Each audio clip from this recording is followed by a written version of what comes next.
I had an amazing adventure last year when I purchased the home of Mary Borgstrom.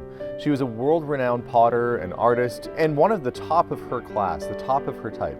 She did a primitive style of pottery like the type I'm holding here, which would be similar to that of early North Americans or early South Americans in that style.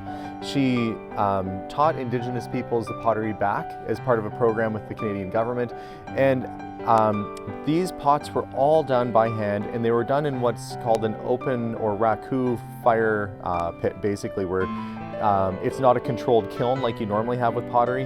It was an open raku pit. Very difficult to do, and only those who can really master pottery can do it. This piece is signed by her on the underside with the underscored M, which was Mary's symbol. It has a beautiful high gloss finish to it, which was achieved by her taking rocks from the river that had the right shape and feel and sitting for hours and smoothing and polishing with her hands while her family went about their activities. She would sit here for hours doing this. This piece is a loving example of one of Mary's works, of which we have several of her pieces here today.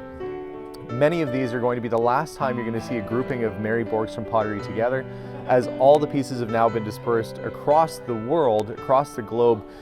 There's only a handful of these left as a group, and we have the last of it here at this sale today.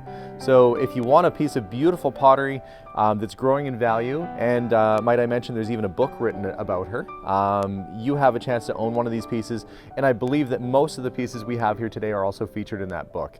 So wonderful examples and a very rare opportunity to own one of these pieces.